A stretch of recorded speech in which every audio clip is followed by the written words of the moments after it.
You know, columns add so much character to a home.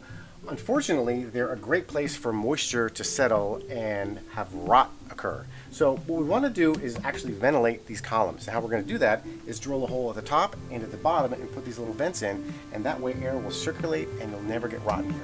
We're going to start at the bottom first, and first thing I want to do is actually find the center of your column. Now this is 6.5, so half of 6.5 is 3.25.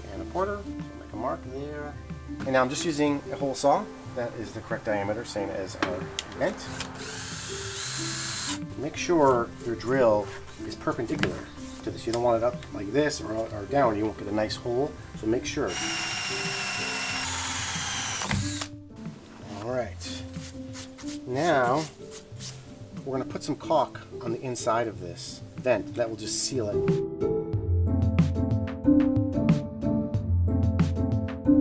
You want to make sure that the louvers are facing down so air can go in.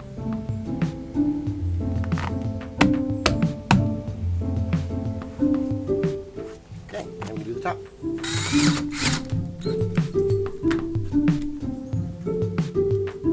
And that does it. Didn't take very long, and it's a great way to maintain the life of your columns.